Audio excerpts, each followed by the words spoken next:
Pharmaceutical chemistry. ठीक है। Diploma in pharmacy में आपके एक सब्जेक्ट है फर्स्ट ईयर का, फार्मास्यूटिकल केमिस्ट्री। उसका जो 13th यूनिट है, जिसका नाम है नियोप्लास्टिक ड्रग्स, या जिसको हम एंटी कैंसर ड्रग्स भी कहते हैं, आज हम वो यूनिट डिस्कस करेंगे।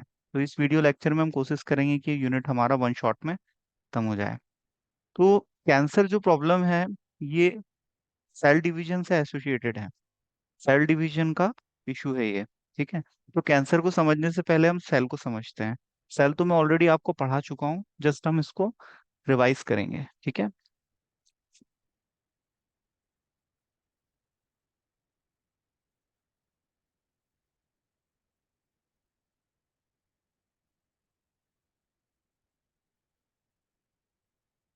ह्यूमन बॉडी में 300 टाइप्स ऑफ सेल्स होते हैं। हर सेल का अपना फंक्शन होता है, हर सेल का अपना शेप एंड साइज होता है।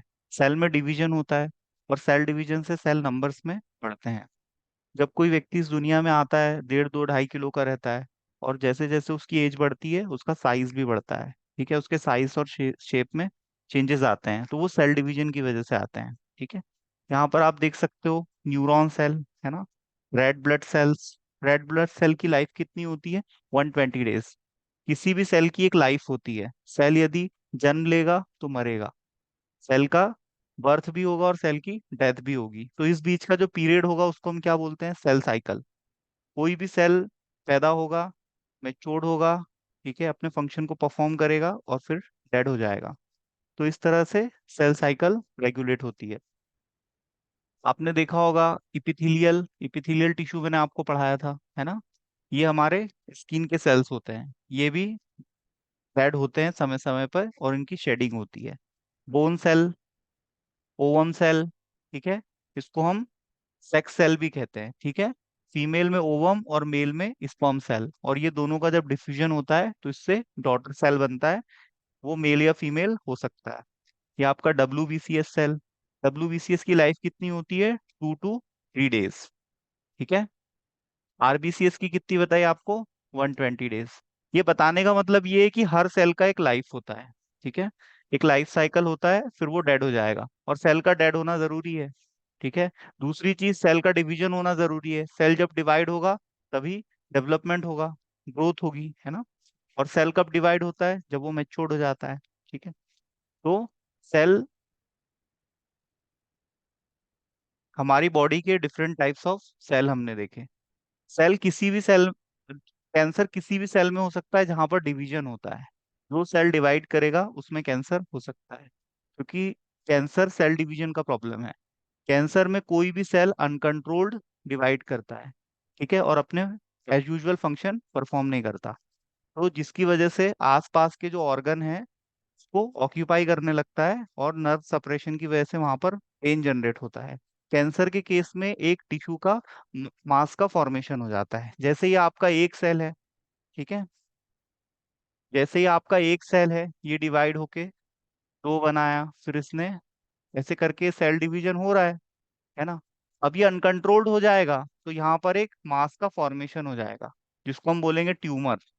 और ये ट्यूमर हमारे बॉडी में कहीं भी हो सकता है, नर्वस सिस्टम छोड़ के, क्योंकि नर्वस सिस्टम के जो सेल होते हैं, न्यूरॉन, ये डिवाइड नहीं होते। जब हमारा बर्थ होता है, जब जितने न्यूरॉन रहते हैं उतने ही न्यूरॉन हमारे अंदर प्रेजेंट रहते हैं। न्यूरॉन सेल में डिवीजन नहीं होता, लेकिन बाकी सेल्स में तो डिवीजन होता है ना। जैसे आपके खून में WBCS होता है, ठीक है, WBCS को हम कहते हैं वाइट ब्लड सेल्स। इसमें यदि कैंसर हो जाए तो हम इसको क्या बोलेंगे? ल्यूकेमिया। मतलब हम यदि ब्लड टेस्ट करें और नंबर ऑफ WBCS उसमें काफी बढ़े हुए हमें नजर आए, तो हम एक अंदाजा ये लगा सकते हैं, अनुमान की कैंसर हो सकता है। तो WBCS में होने वाले कैंसर को हम क्या बोलते हैं? ल्यूकेमिया। ठीक है। ऐसे ही मैंने आपको बताया इपिथेलियल सेल, यदि इपिथेलियल सेल में कैंसर होगा, सार्कोमा। ठीक है।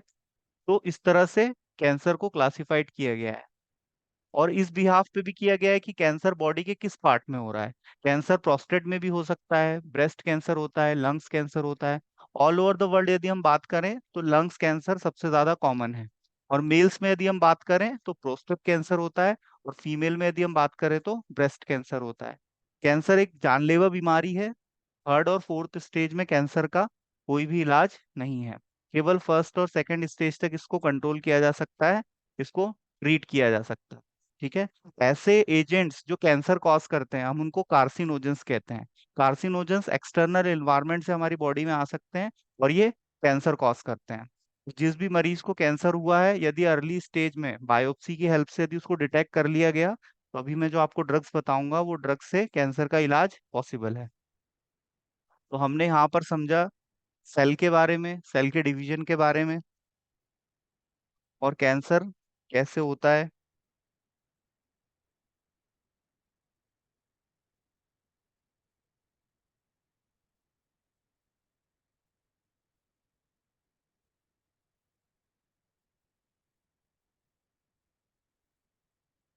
हम्म।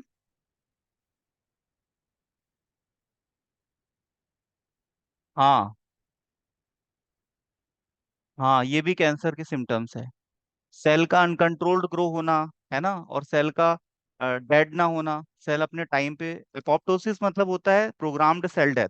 हर सेल का जब काम खत्म हो जाता है तो वो अपने आप ही अपने आप को सेल्फ किलिंग के थ्रू आत्महत्या कर लेता है। ठीक है। लेकिन कैंसर सेल में ये प्रॉपर्टी नहीं होती, वो अपने आप को मारता नहीं है। ठीक है, जिंदा ही रहता है वो। ठीक है। तो ये आप यहाँ पर देख सकते हो, ये तो मैं आपको सब पढ़ा चुका हूँ पहले ही। बैक्टीरियल सेल, ये है प्लांट सेल, और ये है आपका ह्यूमन सेल। ठीक है। तीनों में आपको डिफरेंस पता होना चाहिए। बैक्टीरियल सेल के बारे में हम इसलिए पढ़ते हैं क्योंकि बैक्टीरिया हमें बेनिफिट्स भी पहुंचाते हैं और हमें नुकसान भी पहुंचाते हैं। बहुत से ऐसे बैक्टीरिया जिनकी वजह से हमारे अंदर इन्फेक्शियस डिजीज होती है, इसलिए हम बैक्टीरियल सेल को समझते हैं, क्योंकि इसे हमें मारना पड़ता है। इसको जो ड्रग्स मारते हैं उनको हम एंटीबायोटिक्स कहते हैं।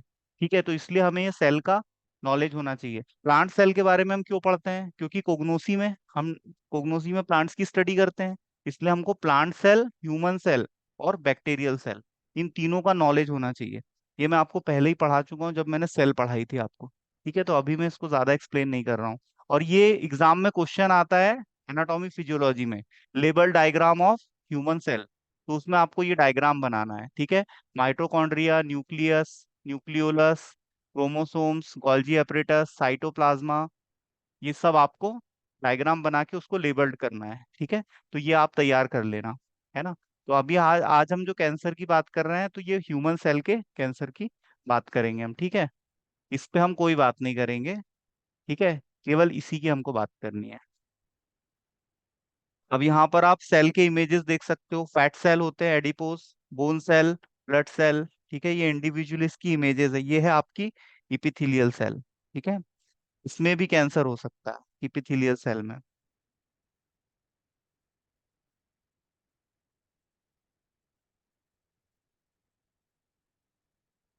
ये सेल के टाइप्स है, यूकैरियोट्स और प्रोकैरियोट्स। यूकैरियोट्स किस में होते हैं? ह्यूमन बींग्स में। ये डेवलप्ड सेल्स होते हैं।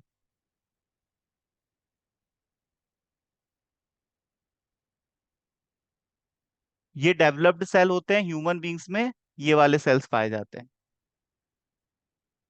ये वाले सेल्स ह्यूमन बींग्स में पाए जाते हैं।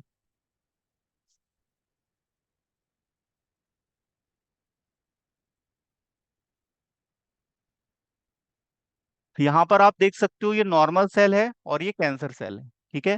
देखो, नॉर्मल सेल में डिवीजन हो रहा है। ठीक है। और इस तरह से ये डिवीजन आगे बढ़ रहा है।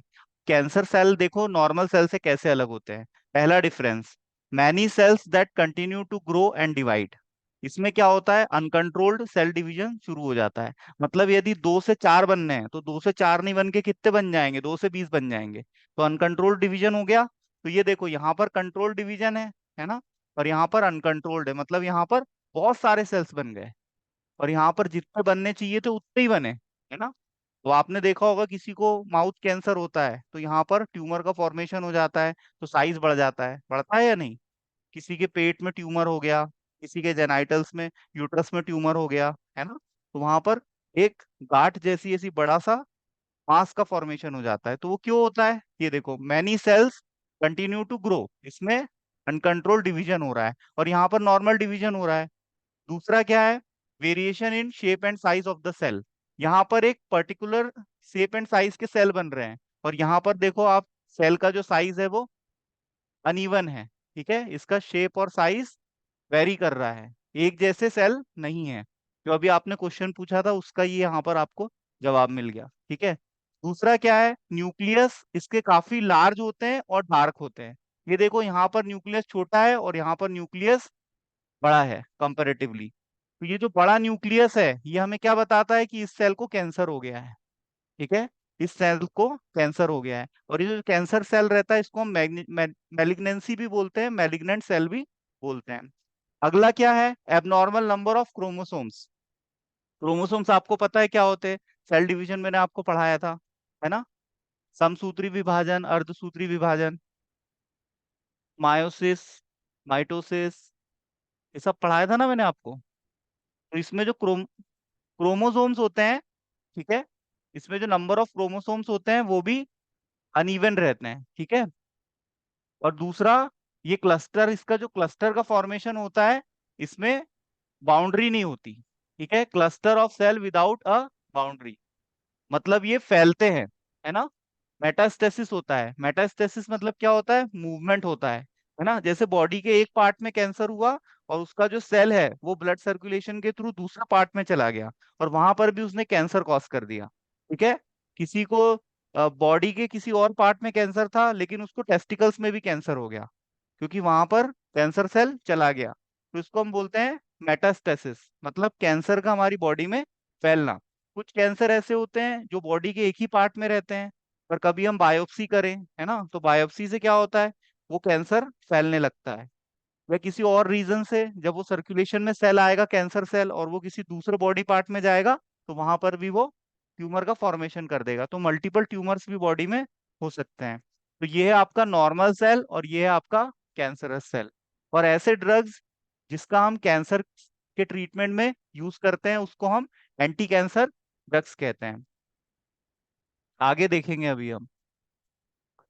ये देखिए सेल डिवीजन है, ये सब मैं आपको पढ़ा चुका हूं, है ना। जस्ट एक बार देख लीजिए आप इसको। सेल डिवीजन होता है, सेल में न्यूक्लियस होता है, न्यूक्लियस सेल का सेंटर होता है, और यहाँ पर हम इसको ब्रेन ऑफ द सेल भी कहते हैं, ठीक है। सेल डिवीजन की थ्योरी किसने एक्सप्लेन की थी, विर्चाओ नामक साइंटिस्ट ने, ठीक है। और ये सब मैं आपको बता चुका हूँ। जैसे ईस्ट सेल है उसमें भी आपका डिवीजन होगा, ह्यूमन सेल्स में डिवीजन होता है ना। जैसे ईस्ट सेल आपका 90 मिनट्स लगते हैं इसको डेवलप होने में, इसको अपना साइकिल कंप्लीट करके एक नया सेल बनाने में। ह्यूमन में ऑन एन एवरेज 24 घंटे लगते हैं, है ना। और हर सेल का अपना टाइम होता है। जैसे आपका स्पर्मेटोजेनेसिस होता है उसमें आपको 72 आवर्स लगते हैं, ठीक है। सेल डिवीजन आपका दो टाइप का होता है, मियोसिस होता है और माइटोसिस होता है। माइटोसिस को हम समसूत्री विभाजन कहते हैं और मियोसिस को हम अर्धसूत्री विभाजन कहते हैं, ठीक है। इसको हम रिडक्शनल क्यों कहते हैं, क्योंकि इसमें जब सेल डिवाइड होता है तो गुणसूत्र आधे हो जाते हैं, ठीक है। जैसे आप यहाँ पर देखो, ये एक पेरेंट सेल है, ठीक है। और जब ये डेवलप होगा तो ये धीरे धीरे दो सेल में डिवाइड होगा। और जब दो सेल जब बन जाएंगे तो दोनों में गुणसूत्रों की संख्या कितनी रहेगी, 46 और 46, ठीक है। अब ये अर्धसूत्री में क्या होगा, ये आधी रह जाएगी। ये एक पेरेंट सेल है, ठीक है। इससे फिर ये सेल डिवाइड होके एक सेल ये बना, एक सेल ये बना। अब ये दोनों सेल में गुणसूत्रों की संख्या आधी आधी हो गई, ठीक है। दोनों में गुणसूत्रों की संख्या आधी आधी हो गई, 23 और 23। इसलिए हम इसको अर्धसूत्री कहते हैं, ठीक है। अर्धसूत्री मतलब मियोसिस। तो ये आपका मियोसिस हो गया, ये माइटोसिस हो गया, ठीक है। अब ये हेरिडिटी क्या होती है, तो आपको पता ही है, अनुवांशिकी। एक पीढ़ी से दूसरी पीढ़ी में गुणों का ट्रांसफर होता है ना। पेरेंट सेल जैसे स्पर्म और ओवा दोनों डिफ्यूज होंगे, जाइगोट का फॉर्मेशन होगा, बेबी का बर्थ होगा। अब उस बेबी में माता पिता दोनों के गुण आएंगे। हो सकता है माता से हाइट आ जाए, पिता से कलर आ जाए, कॉम्प्लेक्सेशन उसका हो सकता है डार्क हो, माँ पे चला गया हो, है ना, या हाइट उसकी अच्छी ना हो। तो ये सब जनरेशन टू जनरेशन ये गुण ट्रांसफर होते हैं, ठीक है। और इसको ट्रांसफर कौन करता है, गुणसूत्र। क्योंकि ये गुणों का निर्धारण करते हैं इसलिए हम इसको क्या बोलते हैं, गुणसूत्र कहते हैं। ये देखो यहाँ पर गुणसूत्र का स्ट्रक्चर है, ठीक है। और इसको हम बोलते हैं क्रोमेटिन। अभी डेफिनेशन पूछ ली जाती है क्रोमेटिन क्या होता है, तो ये है आपका गुणसूत्र। और गुणसूत्र का ये जो आपको ये वाला पार्ट दिख रहा है ये क्या है, क्रोमेटिन, ठीक है। और हेरिडिटी की स्मॉल बेसिक यूनिट क्या होती है, जीन। जैसे ह्यूमन बॉडी की स्मॉल बेसिक यूनिट क्या है, सेल, है ना। किडनी की मैंने आपको बताई थी क्या होती है, नेफ्रॉन सेल, बताया था ना आपको। Nephron cell. वैसे ही आपकी हेरिडिटी की क्या होती है, जीन।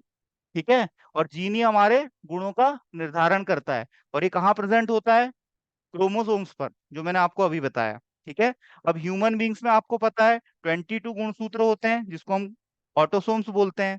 और जो 23वां होता है, इसको हम लिंग निर्धारण करने वाला गुणसूत्र कहते हैं। इसी की वजह से मेल या फीमेल पैदा होता है। ठीक है, मेल के पास क्या होता है, आपको बताया था ना मैंने, एक्स वाई। फीमेल के पास क्या होता है, एक्स एक्स, है ना। अब ये दोनों का यदि फ्यूजन होगा, तो यदि एक्स वाई मिल जाएंगे, तो क्या क्या होगा, मेल होगा, है ना। मेल। और मेल। यदि एक्स एक्स मिल जाए तो क्या होगा, फीमेल, है ना। पर आपने कभी कभी देखा होगा बेटा, कुछ लोगों में मेल में फीमेल के गुण बहुत ज्यादा आ जाते हैं। ठीक है, और कुछ फीमेल में मेल के गुण बहुत ज्यादा आ जाते हैं। ऐसा क्यों होता होगा, ये देखो, क्लिनफिल्टर सिंड्रोम, इसमें क्या होगा, डबल एक्स वाई, मतलब इसमें क्या होगा, फीमेल के गुण कैरेक्टरिस्टिक्स बहुत ज्यादा बढ़ जाएंगे। समझाया था ना मैंने आपको ये, है ना। तो ये सिंड्रोम का नाम आप याद रखना। और एक होता है टर्नर सिंड्रोम। टर्नर सिंड्रोम में क्या होगा, इसमें पुरुषों में महिलाओं के गुण बहुत बढ़ जाएंगे, मतलब उनका वाय जो होगा, वाय के कैरेक्टरिस्टिक्स का डोमिनेंस बहुत कम हो जाएगा। तो आपको एक, हो सकता है पुरुष पूरा महिला जैसा मालूम पड़े, तो इसमें उसकी कोई गलती नहीं है। ये एक बीमारी होती है, एक सिंड्रोम होता है। और ये अनुवांशिकी रूप से, अनुवांशिकता के आधार पर ट्रांसफर होता है। हो सकता है पिछली किसी पीढ़ी में हो, पिछली 7 पीढ़ी का कोई भी गुण आ सकता है।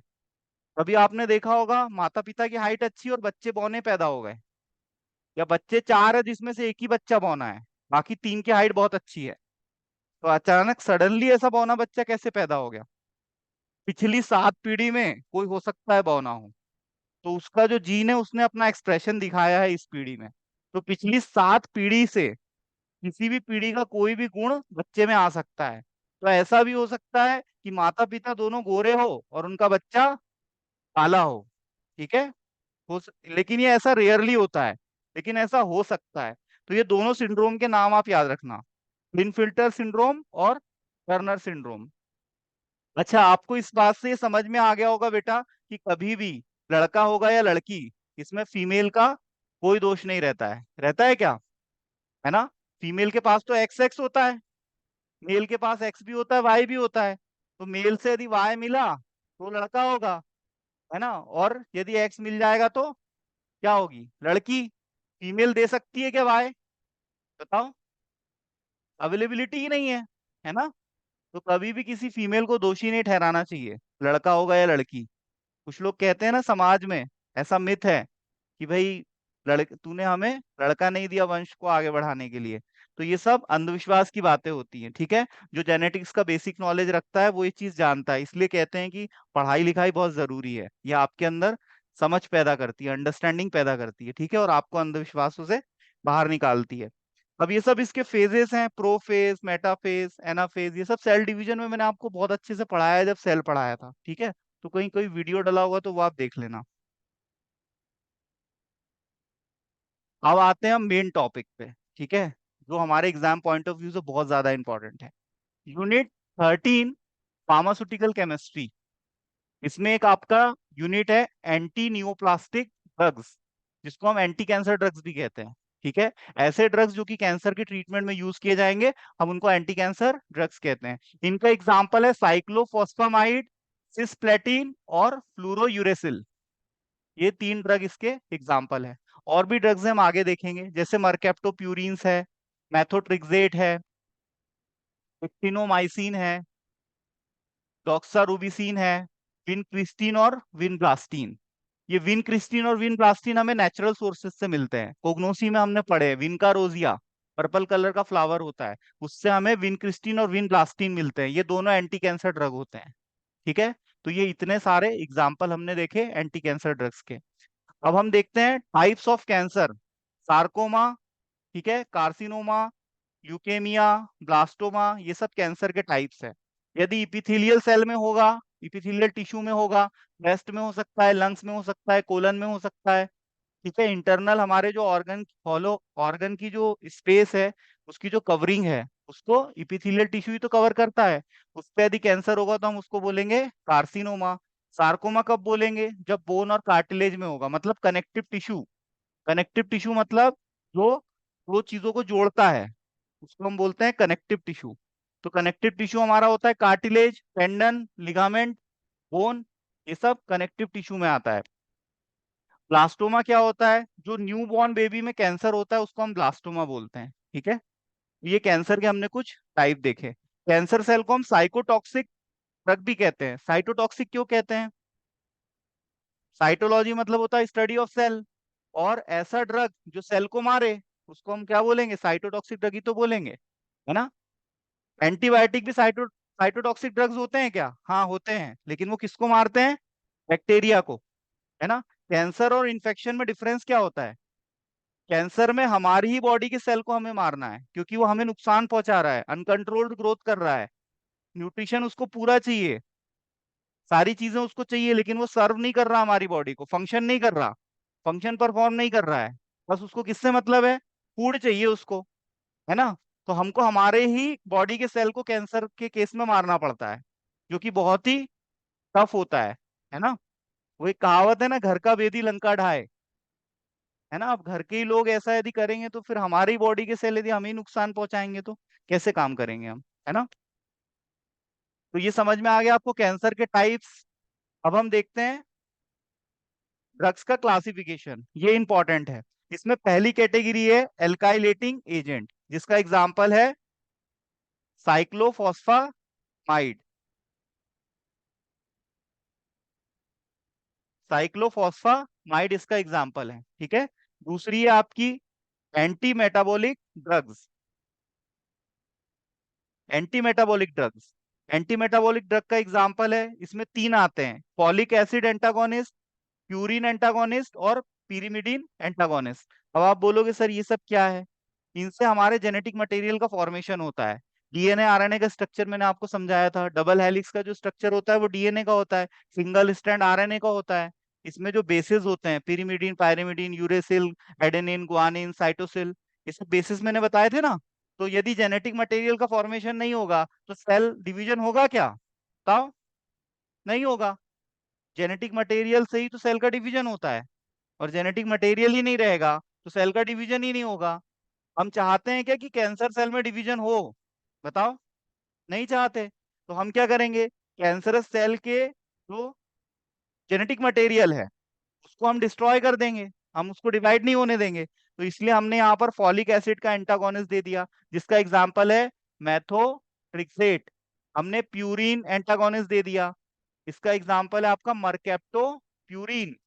और फिर हमने पायरिमिडीन एंटागोनिस्ट दे दिया, इसका एग्जाम्पल है फ्लोरोयूरोसिल, ठीक है। तो ये इसके एग्जाम्पल है, और एक एग्जाम्पल होता है इसका सिटारा बीन। ये ड्रग्स के नाम है। तो ये हो गया हमारा एंटी कैंसर ड्रग का क्लासिफिकेशन। ये 4 नंबर में पूछ सकते हैं, तो आपको ये ड्रग्स के नाम और इनकी कैटेगरी याद कर लेनी है।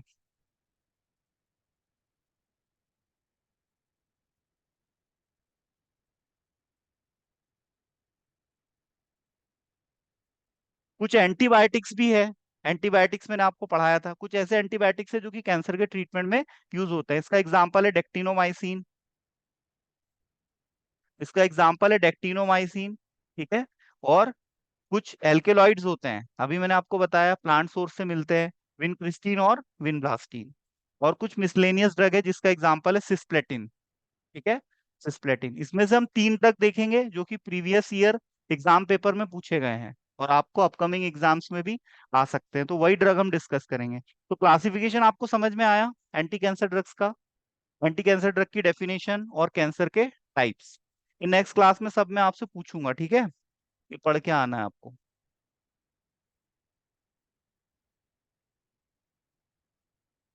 है ना। अब ये देखो, ये पहला ड्रग है जो एग्जाम में पूछा गया है, फ्लोरोयूरेसिल, ठीक है।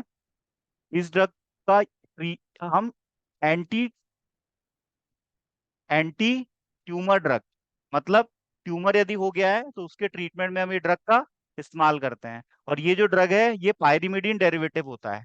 ये देखो यहाँ पर पायरिमिडीन की रिंग है ये वाली, ठीक है।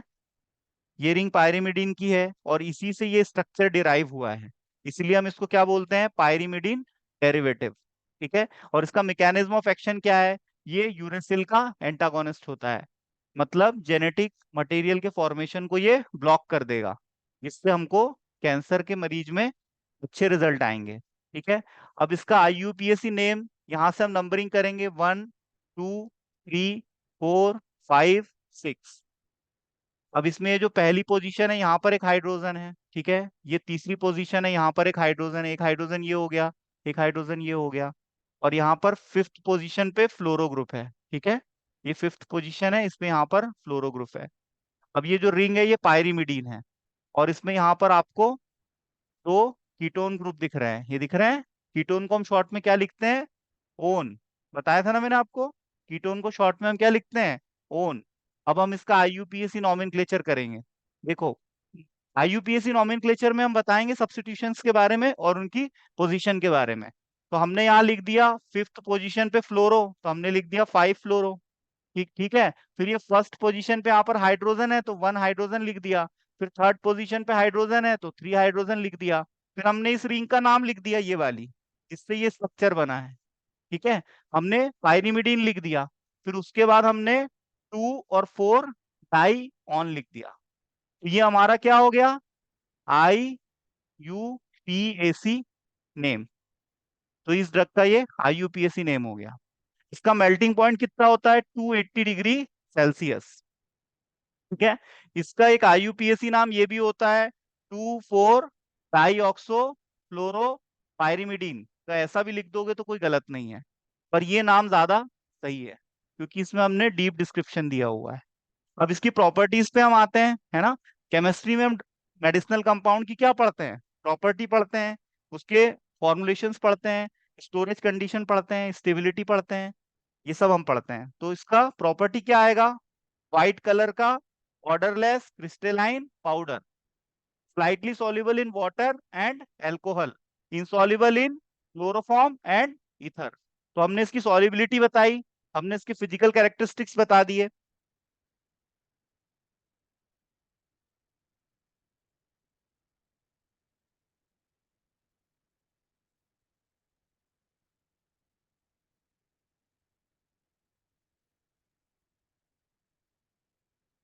अब हम इसके स्टोरेज की बात करते हैं। 1 मिनट।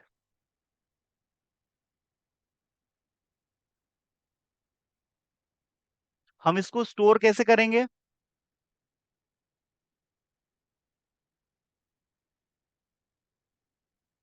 हम इसको स्टोर करेंगे एयर टाइट कंटेनर में। एयर टाइट कंटेनर में रखेंगे हम इसको। 1 मिनट। स्क्रीन विजिबल है? Yes sir. हम इसको एयर टाइट कंटेनर में रखेंगे, ऐसे कंटेनर में रखेंगे जिसमें अंदर मॉइस्चर ना जाए, क्योंकि मॉइस्चर जाने से हमारा ड्रग खराब हो सकता है। ठीक है। सनलाइट से भी हम प्रोटेक्ट करेंगे, सनलाइट भी हमारे ड्रग को खराब कर देता है। तो ये इसकी स्टोरेज कंडीशन हो गई। अब इसके यूजेस क्या है? कोलन कैंसर है, स्किन कैंसर है, जीआई कैंसर है, लिवर कैंसर है, इन सब के ट्रीटमेंट में हम इसका यूज करेंगे। दूसरा, इसकी फॉर्मुलेशन इंजेक्शन, क्रीम, सॉल्यूशन और कैप्सूल के फॉर्म में मार्केट में ये अवेलेबल है। इसकी फेमस ब्रांड आप लोग याद रखोगे, इफी, इफुडेक्स, फ्लॉसिल, फ्लोरैक, एफ्लू, ये इसकी ब्रांड हो गई। और इसका मैकेनिज्म ऑफ एक्शन क्या है? ये ब्लॉक करेगा डीएनए की सिंथेसिस को, और डीएनए हमारा जेनेटिक मटेरियल है ह्यूमन बींग्स का। ठीक है। अब क्या हमारी ही बॉडी के सेल में कैंसर हुआ है, तो हमको उसको रोकने के लिए डीएनए के सिंथेसिस को रोकना पड़ेगा। तो ये ड्रग का मैकेनिज्म ऑफ एक्शन क्या है? ये ब्लॉक करेगा डीएनए की सिंथेसिस को, तो जिससे वो सेल किल हो जाएगा। तो ये है आपका फ्लोरोयूरेसिल ड्रग। समझ में आया? इसमें कोई डाउट है आप लोग को? सर ये एंटी ट्यूमर ड्रग में आता है ना? हाँ, ये एंटी ट्यूमर ड्रग है। कैंसर और ट्यूमर एक ही बात है बेटा, है ना। हम उसको ट्यूमर कब बोलते हैं? जब कैंसर में मास का फॉर्मेशन हो जाता है ना, टिश्यू मास बन जाता है, तो हम उसको ट्यूमर नाम दे देते हैं। बाकी कैंसर और ट्यूमर एक ही है, तो इसको हम एंटी ट्यूमर ड्रग भी बोलते हैं। तो कंफ्यूज नहीं होना, एंटी कैंसर ड्रग आए या एंटी ट्यूमर ड्रग आए, एक ही बात है। एक्चुअली सर बुक में ना ये फ्लोरोपेराडिन नहीं दिया है, मतलब दूसरा एग्जांपल है विंसेंट पोडोफिलियम, उसके बारे में हम्म। दिया है, मतलब जो हमने बुक की है। कोई बात नहीं, वो तो आपको सैकड़ों हजारों किताबें मिल जाएगी फार्मास्यूटिकल केमिस्ट्री की मार्केट में, है ना। हम्म। पर मैं आपको जो पढ़ा रहा हूँ वो आपके एग्जाम पॉइंट ऑफ व्यू से पढ़ा रहा हूँ, जो आपको एग्जाम में हेल्प करेगा, एग्जिट एग्जाम क्रैक करने में हेल्प करेगा। क्योंकि केमिस्ट्री बहुत ह्यूज ह्यूज सब्जेक्ट है ना। तो हमको वो पढ़ना है जो हमारे राइट। सिलेबस सिलेबस में है और हमारे एग्जाम में आएगा। ठीक है, वो हमें पढ़ना है। बाकी केमिस्ट्री में तो इसकी सिंथेसिस भी होती है, लेकिन वो बैचलर्स में होती है। सिंथेसिस हमें नहीं पढ़नी, वो बहुत टफ रहती है। 4-4 पेज की एक ड्रग की सिंथेसिस रहती है ना। अब नेक्स्ट ड्रग है साइक्लोफॉस्फामाइड। ठीक है, ये ड्रग भी इंपॉर्टेंट है, हमें 3 ही ड्रग पढ़ने हैं। आपके केमिस्ट्री के सिलेबस में स्टार लगा दिया है पीसीआई ने। ठीक है, बहुत लोगों को पता नहीं होता कि वो स्टार क्यों लगा हुआ है। जिन ड्रग्स पे स्टार लगा हुआ है वो ड्रग्स बहुत इंपॉर्टेंट है। उन ड्रग्स पे ज्यादा क्वेश्चन आते हैं और उन्हीं ड्रग्स के आपसे आईयूपीएससी नेम पूछे जाएंगे। तो जितनी भी ड्रग्स पे स्टार लगा है ना, वो ड्रग आपको प्रायोरिटी बेसिस पे करनी है। ठीक है, तो उसमें से एक आपकी साइक्लोफॉस्फामाइड भी है। तो इस ड्रग को हम सीपी भी कहते हैं शॉर्ट में। ठीक है, और इसको हम साइटोफॉस्फेन भी कहते हैं। अब इस ड्रग की विशेषता क्या है, ये एक एल्काइलेटिंग एजेंट होता है। एल्काइलेटिंग एजेंट मतलब एल्काइलेशन कॉज करता है, जिसकी वजह से इसका इफेक्ट आता है। एंटी कैंसर कैटेगरी का ड्रग है। इसका मॉलिक्यूलर वेट है 260। इसकी प्रॉपर्टी है fine colourless crystalline powder. Odourless होता है, कड़वा होता है टेस्ट में। बहुत से एंटीबायोटिक भी कड़वे होते हैं, है ना। जो साइटोटॉक्सिक सब्सटेंसेस होते हैं वो कड़वे होते हैं। अल्कोहल, वाटर और एसीटोन और ईथर इसमें सॉल्युबल होता है। इसका मेल्टिंग पॉइंट होता है 40 से 45 डिग्री सेल्सियस। इसका स्टोरेज होता है रूम टेम्परेचर 25 से 30 डिग्री सेल्सियस पे। इसको स्टोर करके रखा जाता है। इसकी स्टेबिलिटी को बरकरार रखने के लिए हमें इसको लाइट से बचाना है, हवा से बचाना है और मॉइस्चर से बचाना है। तो हवा और मॉइस्चर से बचाने के लिए हम एयर टाइट कंटेनर यूज करेंगे, और लाइट से बचाने के लिए हम एम्बर्ट कलर का कंटेनर यूज करेंगे। इसका उपयोग क्या है, ब्रेस्ट कैंसर में यूज होगा, लंग्स कैंसर में यूज होगा, ओवरी कैंसर में यूज होगा। ठीक है, ल्यूकेमिया में यूज होगा। ल्यूकेमिया क्या होता है बताओ, अभी आपको बताया था। ल्यूकेमिया क्या होता है, डब्ल्यू बीसीएस के कैंसर को हम ल्यूकेमिया बोलते हैं। ठीक है, लिम्फोमास में यूज होगा। लिम्फोमा किस में होगा, लिम्फेटिक सिस्टम में, एज अ इम्यूनोसप्रेसेंट ड्रग। अब ये क्या होता है ये समझ लेते हैं। ये जो ड्रग होता है ये हमारी इम्यूनिटी को सप्रेस करता है। ठीक है, मतलब हमारे इम्यून सिस्टम की जो हाइपर एक्टिविटी है उसको कम करता है। मैंने आपको बताया था ना ऑटो इम्यून डिसऑर्डर्स होते हैं। ऑटो इम्यून डिसऑर्डर का एग्जांपल बताओ, रूमेटॉइड अर्थराइटिस। उसमें क्या होता है, हमारी ही बॉडी के सेल को डैमेज करने लगते हैं, जिस वजह से पेन, इन्फ्लामेशन, रेडनेस ये सब कॉज होती है। इसकी ऑफिशियल प्रिपरेशन इंजेक्शन आता है, आईपी बीपी यूएसपी के हिसाब से बनाया जाता है। टैबलेट फॉर्म में भी आता है, बीपी आईपी और यूएसपी।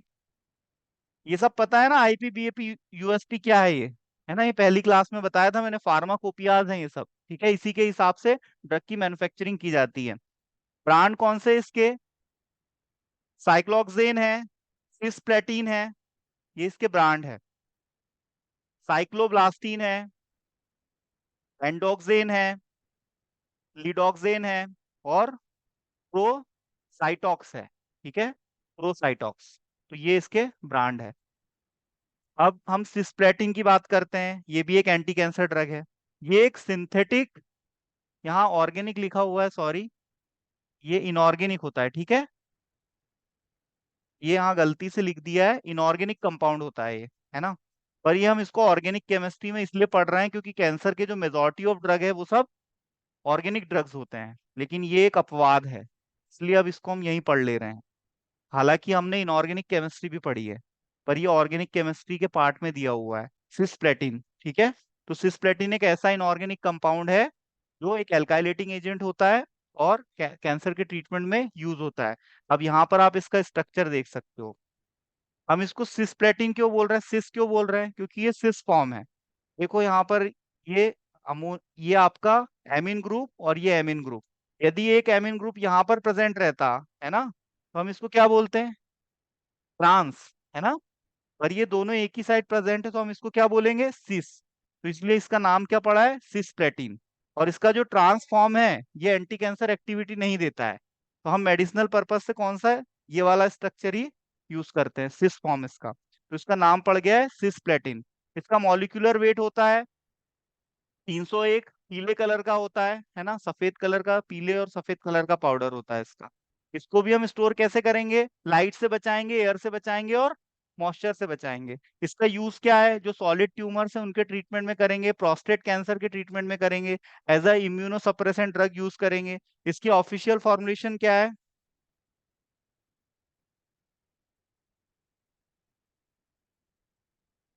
इसकी ऑफिशियल फॉर्मुलेशन सिस्प्लेटिन है।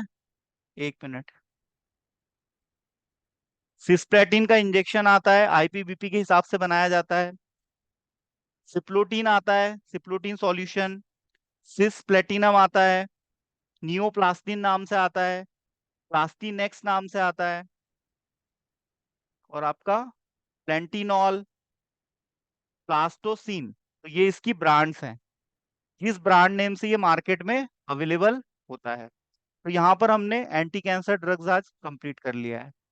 किसी को भी कोई डाउट हो तो पूछ सकते हो। हमने देखा कैंसर की डेफिनेशन, ठीक है, फिर हमने नेक्स्ट देखा कैंसर के टाइप्स, फिर हमने देखा एंटी कैंसर ड्रग्स का क्लासिफिकेशन, फिर हमने तीन ड्रग्स जो इंपॉर्टेंट है उनके हमने फिजिकल प्रॉपर्टी, उनका स्टोरेज, उनकी फेमस ब्रांड्स, जिस ब्रांड नेम से वो मार्केट में प्रिस्क्राइब किए जाते हैं डॉक्टरों द्वारा। तो इतनी चीजें हमने डिस्कस की। तो यहाँ पर हमारा 13th यूनिट फार्मास्यूटिकल केमिस्ट्री का खत्म होता है। इसमें आपको कोई डाउट हो तो आप लोग पूछ सकते हो। कोई डाउट है किसी को?